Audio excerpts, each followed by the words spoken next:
Hello, welcome to another webinar. I'm Reginald G. Peters, the College Transition Facilitator for Spring Branch ISD. And in today's topic, we're going to talk about tests and assessments. Within this topic, we will talk about the things that we can do as educators to help students become better test takers, not only inside our classroom, but also as they prepare for post-secondary education as well. With that said, let's talk about, as we move forward, let's look at the importance of tests. In this video clip, you will see one student's perspective as far as what he thinks about specific tests. And not only that, he will also give us insight to how our students feel about the tests that they have to take.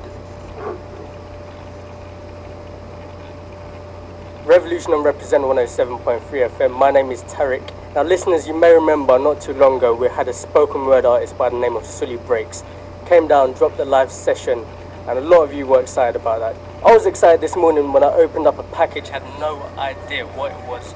Opened it up, put it in the player, pressed play, and it totally blew me away. And let it speak for itself. Brand new Sully Breaks.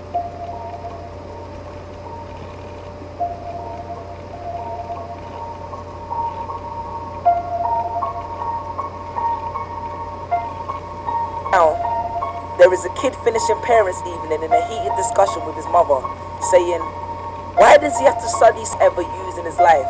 And she will look at him blank-eyed, stifle a sigh, think for a second, and then lie. She'll say something along the lines of, "Good job, you need a good degree, and these subjects will help you get a good degree. We never had this opportunity when I was younger." And he will reply, "But you were young a long time ago, weren't you, Mum?"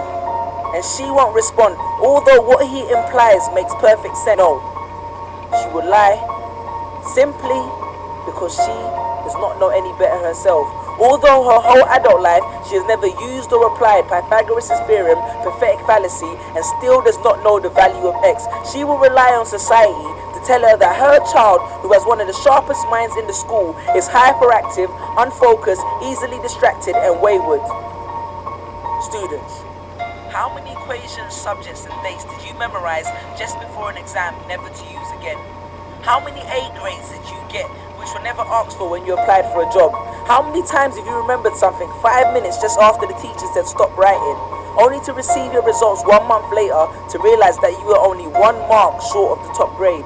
Does that mean remembering 5 minutes earlier would have made you more qualified for a particular job? Well, on an application form it would have. We all have different abilities, thought processes, experiences, and genes. So why is a class full of individuals tested by the same means? So that means Sherelle thinks she's dumb because she couldn't do a couple of sums. And if this issue is not addressed properly, it then becomes a self-fulfilling prophecy. Then every school has the audacity to have a policy on equality. The irony. Exams are society's methods of telling you what you're worth. But you can't let society tell you what you are, because it's the same society that tells you that abortion is wrong but then looks down on teenage parents. The same society that sells products to promote natural hair, looks, and smooth complexion, with the model on the box half photoshopped and has fake lashes and hair extensions, with pastors that preach charity but own private jets, imams that preach against greed but are all fat, parents that say they want educated kids but constantly marvel at how rich Richard Branson is, governments that preach peace but endorse wars, that say they believe so much in the importance of higher education and further learning, then why increase tuition fees every single year? I believe Miss Jefferson when she took me into the office and said that my exams would be imperative to my success, because we was taught to always follow when Miss Jefferson led. But then I took Jefferson out of the equation and learned to think for myself. I realized we was taught to always follow when Miss led. The irony. Test us with tests, but the finals are never final, because they never prepare us for the biggest test, which is survival.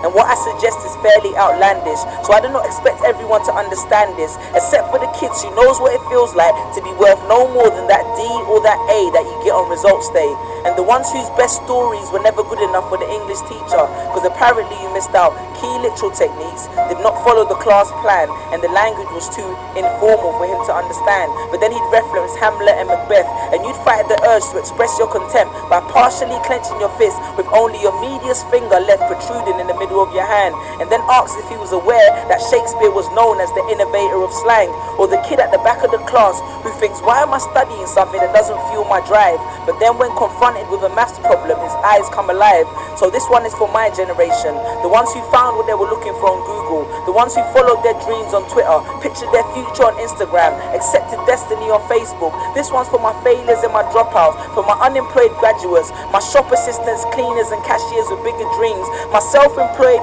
entrepreneurs, my world changers and my dream chasers. Because the purpose of why I hate school but love education was not to initiate a worldwide debate, but to let them know that whether 72 or 88, 44 or 68, we will not let exam results decide our fate.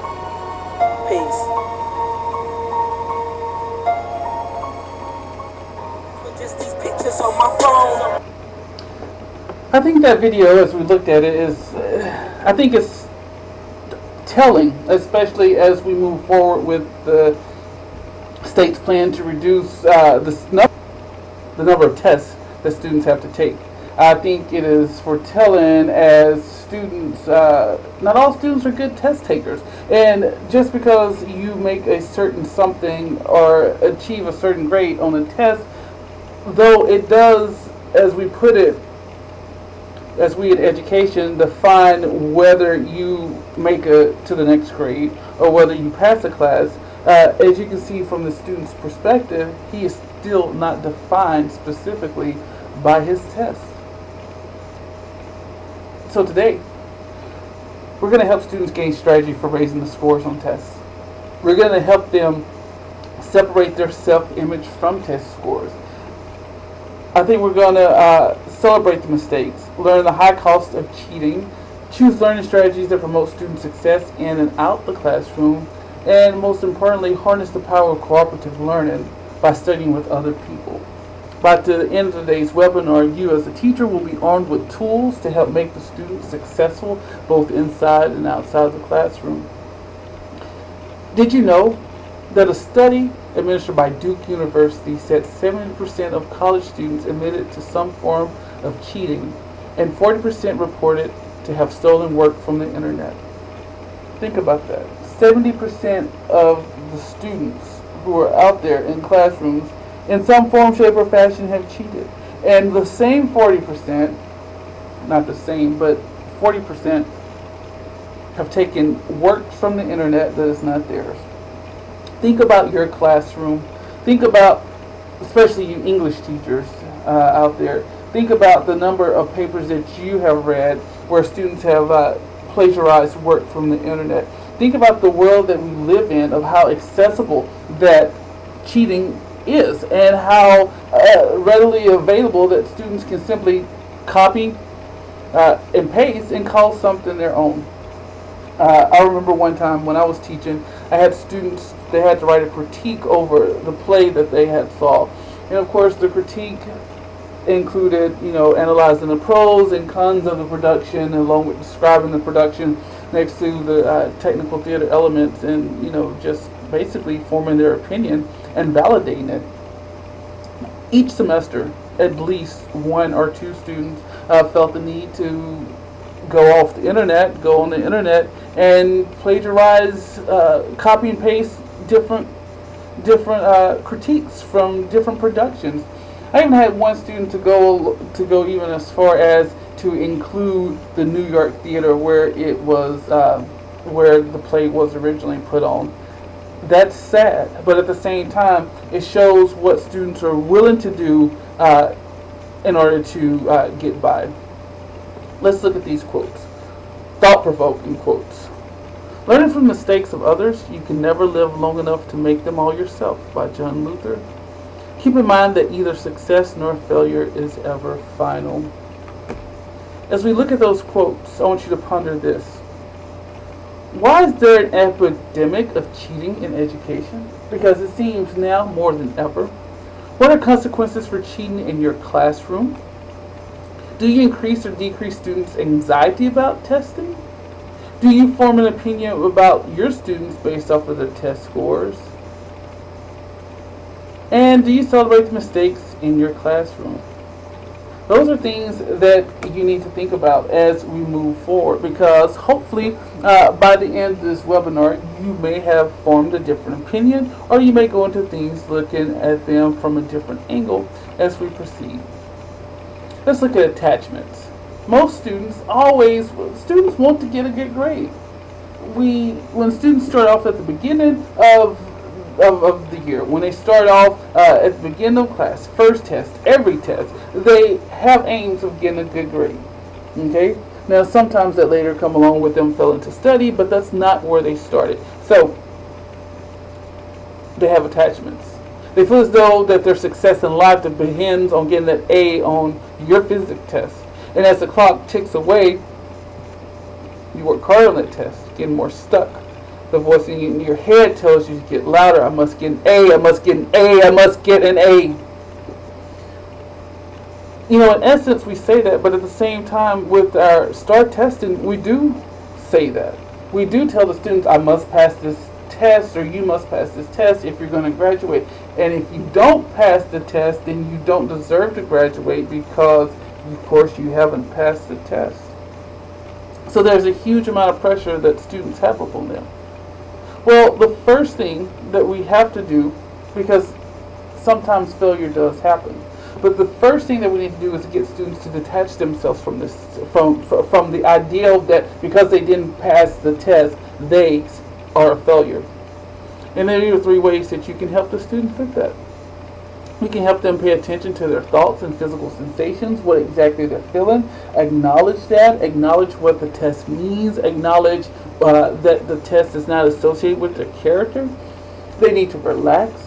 They need to breathe. They need to think about this. And because a lot of students do have test anxiety. And some students can, although perform well, know their things when it comes to tests. There's a whole different animal that they tackle. So you need to relax. And then practicing current events from a broader perspective, okay? To see that it's not just about them, like that test is not just about who they are, but at the same time, maybe they have a different way of studying that needs to be addressed. Or maybe other items needs to be brought to their attention so that they can better be successful. So this is where our observations come in, okay? They need to let go of all their judgments, as long as you, as teachers, also need to let go of your judgments of how you see your students, or even the comments that you may make when students take their assessments. Take their thoughts and see themselves objectively, okay? Because there's some smart students out there. There's some gifted, there's some talented students that just may not do what they need to do. They may not be able to, they may have issues with their test taken. So you, as a teacher, play a vital part as far as how they progress and how they move forward to the next step. So how do we disarm tests a little bit? Especially the things that you can do in your classroom, not necessarily dealing with the state, because that's out of our control. Okay? But you can let students know that the grades are not a measure of self-worth. And I tell students this simply because what Sammy may make a 95 as an average, and Johnny may make, a 78. But just because Sammy made the A and Johnny made the C doesn't make them it doesn't make him less smarter than the one who made the A. We all perform at different levels. We all have different perspectives. We're all starting out at different places. And one person's A is another person's C. We have to judge ourselves individually and for what we contribute and what we bring to the table. It is also not an indication of what we will and contribute to society. I did not graduate top 10. Okay, I graduated, air quote, normal student, didn't take AP classes. We didn't even have AP classes in high school. But at the same time, me failing algebra for a semester did not indicate my ability of what I would be able to do once I left high school. And I think because there's so much pressure that's placed on students, they begin to see that. They think, oh, well, if I failed this in high school, then I also failed in life. And that is not necessarily the case. So how do you go about disarming that in your classroom? Let's look at this. Although we've talked about disarming, we've talked about removing that anxiety away from students, yes, but please don't think that I'm saying that students don't have to study. Students do have to study, and you have to study hard. That's I'm not saying it at all. But what I am speaking from are the students who are truly trying and truly doing their best, but at the same time, their best is that 75 and that best is that 78. Do we acknowledge that? Do we talk to those students about that? Because if we're not having those conversations with them about when they're doing their best, then you can feel like you're a failure, or you can feel less than. But with that said, let's go ahead and look at studying hard and working hard and what that can get you.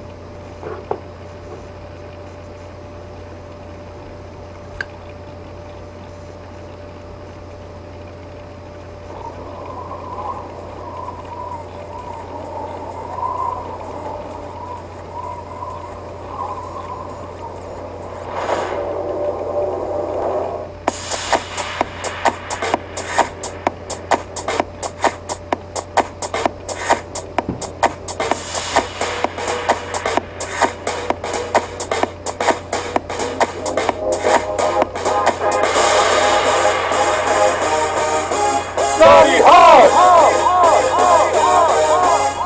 Yeah! Woo! Let's go! Study hard, I'm in my house tonight. Got my books out and I'm ready to write. I think I'm gonna lose my mind. Gotta finish cramming for exam time. Study hard, I'm in my house tonight. Got my books out and I'm ready to write. I think I'm gonna lose my mind. We just wanna finish. Study that.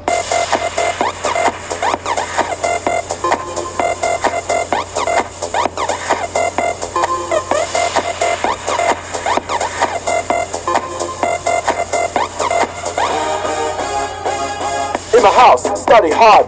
Looking at my clock, feeling tired. Can't stop while we're in the zone. Gotta keep quiet like a silenced phone. Need a drink to keep the flow. 2 Red Bulls cause I'm rock and roll. Caffeine told me, don't you know? Let me study, shut the door. Yo, I'm getting through these books like a pro. I got an understanding, so I can own. That's my goal, it's study hard. Yeah, that's the dude that I'm helping on the rise to the top. Aiming for high distinction. Hey, study hard, I'm in my house tonight. Got my books out and I'm ready to write. I think I'm gonna lose my mind. Gotta finish cramming for exam time. Study hard, I'm in my house tonight. Got my books to write. I think I'm gonna lose my mind. We just wanna finish. Study that. Every day I'm studying.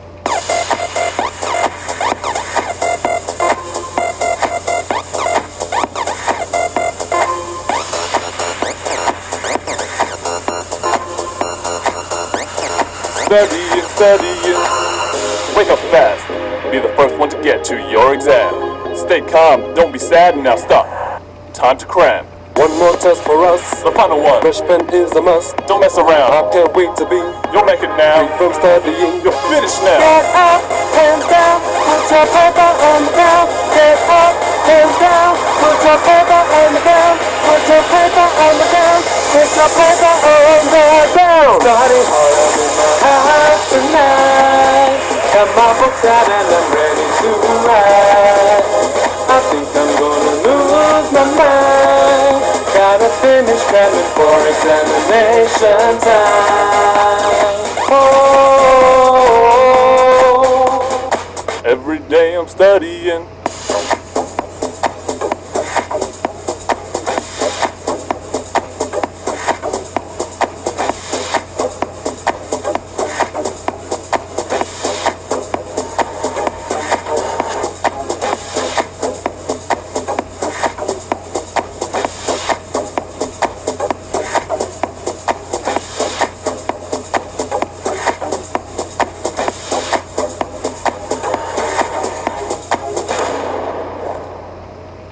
damn studying.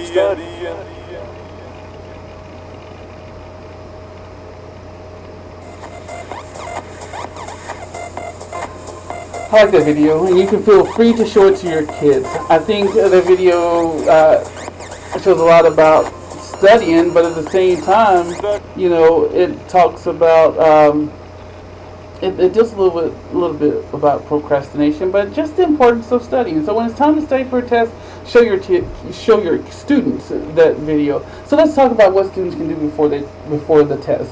The test that you take, especially the ones with anxiety. And you know what? Even if they don't have anxiety, what can you do to help students become better test takers? Because when they go to college, they're going to usually have 3 or 4 tests, and that's it. They're not going to be able to have the opportunity to take a mini test here, to makeup test here, and all those things. So let's talk about before the test. Well, number one, treat your class like a college class. Have them to create study checklists. Have them to create flashcards. Give them practice tests to take, or at least allow them, if that's something they want to do, to take that. Allow them to get copies of the old exams. If you're a teacher that gives different exams every year, encourage your students to request for a copy of the old exam and then give it to them, because that's something that they do in college. And also encourage them to do weekly and major reviews. But if you recommend that your students do these things, then trust me, that will definitely help them build that bridge as they transition from high school to college. Let's talk about cramming, because it's something that all kids do. It's something that I never did because I'm too much of a control person that wants to cram. But there are some things that don't work when it comes to cramming.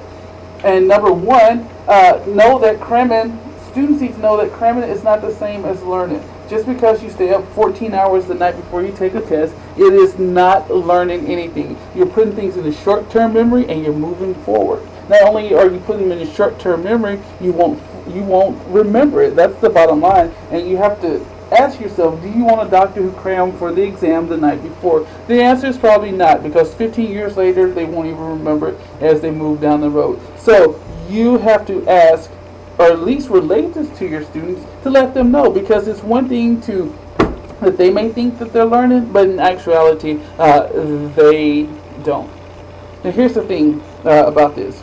Cramming doesn't work if these 3 things are in place. Now, if you have kind of learned or kind of been on schedule with everything, then cramming may work, but cramming will definitely not work if you have done these 3 things. Like if you hadn't read any single thing, it doesn't matter. It's not going to happen. If you have skipped most of the classes, guess what?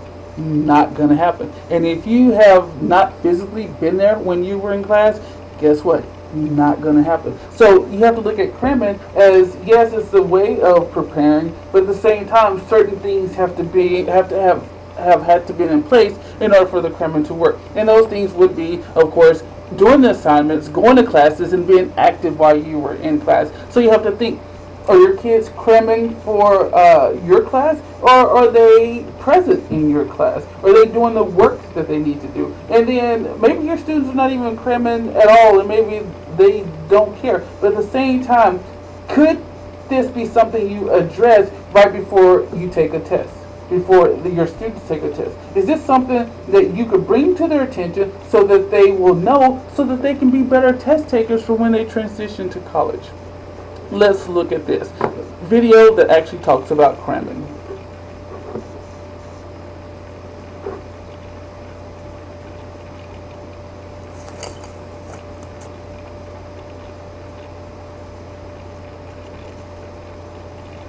It's that time of year again. Summer's coming, but there's one last hurdle to go. You have no less than 6 800-page pristine unopened textbooks and 21 hours before you have to prove you understand everything in them. So maybe your finals aren't exactly tomorrow, but you're going to wait till it's down to the wire anyway. Yeah, you probably should have already studied. But there's no turning back now, so armed with an array of snacks and stimulants, you're going to spend the next 21 hours trying to ramrod some education into that cranium of yours. I have one little piece of advice for anyone who's planning to cram over the weekend. Abandon hope. Seriously, it's almost universally upheld that cramming is one of the least effective study methods. And even if you manage to jackhammer all the information into your head, most likely it'll all be gone by next semester. But that's what you're paying for, right? To learn, and then forget, and then have to learn it again later. And when was the last time having something crammed into you sounded pleasant? Just not a good idea. There are all sorts of theories on how the human brain functions and how learning actually works, but the important thing to do is to find out what methods work best for you. No doubt you've heard of visual and auditory learners. Some people tend to pick up things better if they see it, others if they hear it. Then there are tactile or kinesthetic learners who learn by doing. Sometimes this can mean unusual or unorthodox approaches, like recording things you think you'll need to know and then listening to them played back. Or building little models to help you understand something, like how to build little models. I guess if you're an olfactory or gustatory learner, you're going to have a little difficulty, or you'll have to be really creative. But hey, if 1842 tastes like chicken, and that helps you remember the year, great. Or if the smell of wet cat reminds you of protozoans, more power to you. I just do not see how that's going to help you on a test. Associations are another common way to try and get your brain to pick up on things faster than it normally would. But this can be tricky because if the associations themselves are too involved or complicated, you end up memorizing a bunch of associations and forgetting what they relate to. I ate apple bacon this morning, and that comes from pigs. And the most famous pig is Wilbur, and that's close to William, which should tell me something. His last name was Tell. William Tell. What has he got to do with apple bacon? Some experts say the context of where and how you study are very important. When your brain records what you're studying, it also records where you were, what you were thinking or doing around that same time. Contextual information. And so by mixing up the times and places you study and the material you're studying, it should be helpful in making things easier to remember. Should be. I'm not sure how well that's going to work, what with 21 hours left to go. But hey, there's no reason why you can't spend part of your time walking around outside with flashcards instead of sitting at the same desk reading the same similar-looking pages. But that assumes you have time to make flashcards. Just tear out pages of your book.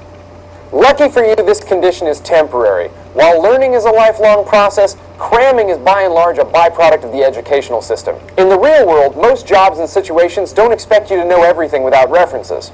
Of course, in the real world, there's a lot more at stake than a grade. So you can learn how to learn, or you can keep cramming for the rest of your life.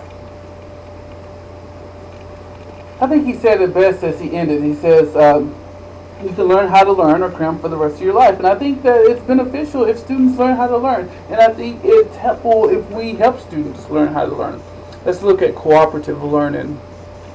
Cooperative learning is basically as you work in groups. And I think a big benefit of working in groups is that it truly prepares students for real life situations. As students get older, as they graduate and leave us, everything they do, unless they're their sole boss, and even if they're their even if they're the boss, they're still going to be responsible for working people. I can tell you this: as the longer I taught inside the classroom, the more difficult it was for students to work together, and that's just the honest fact. The more difficult it was for students to share ideas, for them to come together as one, but at the same time I didn't stop because I value cooperative education so much, because I think it's a necessity that we're able to work along with each other, that we're able to build a product based off of just sharing one another's idea spaces. And most students can't do that. And you know what, as a teacher, working together, it's easier said than done. It's actually more difficult, and it does require more work. But I will say this: when it's all said and done, the students do benefit, and it does prepare them for the real world. And not only that, it also prepares them for post-secondary success. Let's talk about what to do during the test. Okay, so now it's the test time. We talked about what to do before the test. Now let's talk about what students can do and how you can help them. Well, number one, they need to, as much as possible, arrive early. Definitely don't be tardy. And for post-secondary education, definitely they have time to arrive early. I think that before and especially after the test, you should ask this question later. But try to steer them away from this question before the test.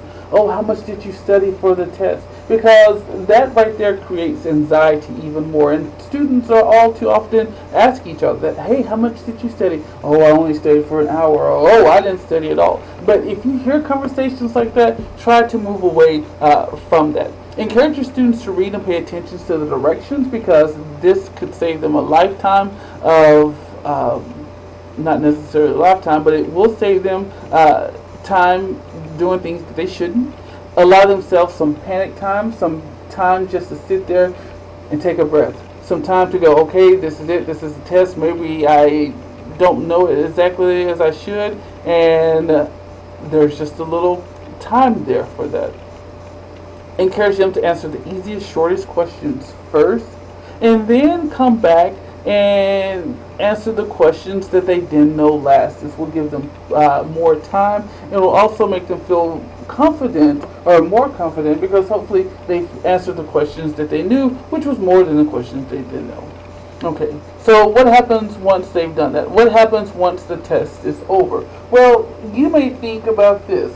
The test is not really over until the students know what they have missed and why they missed it. Okay, if you are a teacher and you don't give back your test with correct answers, or you don't have your answers marked the correct answers, you just have an X, then that student truly has not learned what he or she needs to learn. So I encourage you to help them with this by marking the answer, or having a system devised where they mark the correct answer to know exactly what they missed. I cannot tell you all too often in college, it happens every single time. You get a Scantron, you take your test, you don't actually see the test ever again, and you just get back a Scantron with lines that shows what you missed, or maybe a different letter, even though you don't have the students don't even know what that letter represents or what answer it is. It is at this time where students should actually contact the professor and say, hey, you know what? I need to know what I missed. I would like to see a copy of the exam so I'll know what was the right answer. And I think you as a teacher should do that at the same time. Maybe if you, when the test is over, have a day where you can go back and review those answers and let students circle the right answers or whatever. Come up and devise something that can be in place, because that's truly when the test is over. Okay, so after the test, even after that moment, this is what students should do. They need to reflect, okay? They need to reflect on, especially their grade. They need to reflect on their strategy if they study. They need to reflect on how they're feeling. These things are beneficial to helping them become successful as they move to the next place, to the next test. Because if they are not able to do this and they fail the first test, that failure is going to create a snowball effect of them not being successful. And that's the one thing that you do not want. Okay. They need to think about, and I jumped ahead, but when the test is returned and they see their grade, okay, they need to think about this. What type of questions appeared on the test?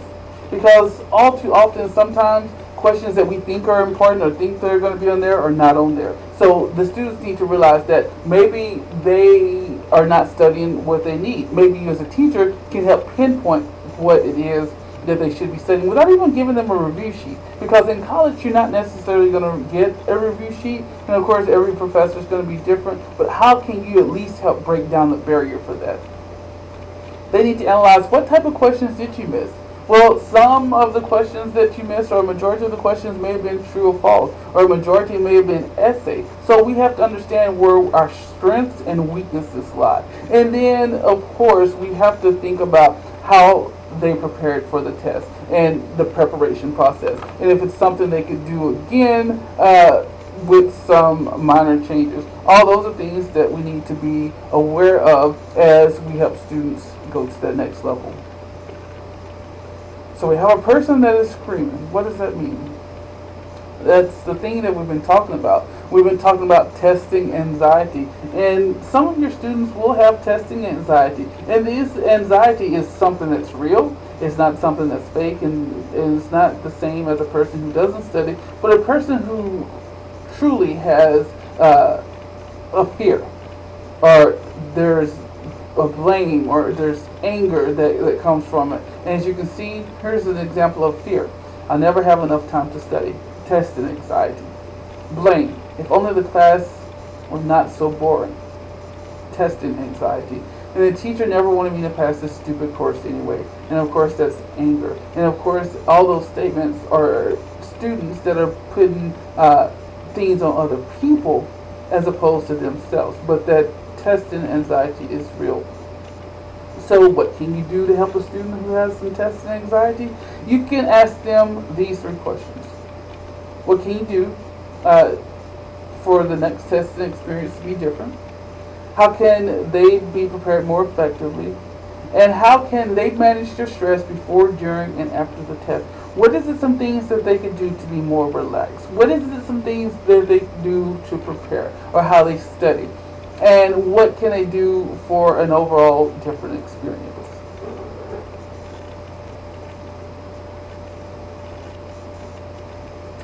Explore feelings.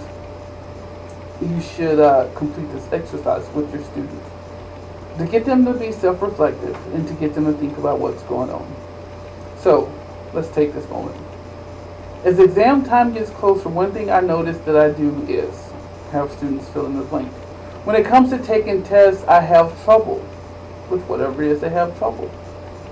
Think about and analyze their feelings, maybe the night before a test, the morning of the test, during the test, and after the test.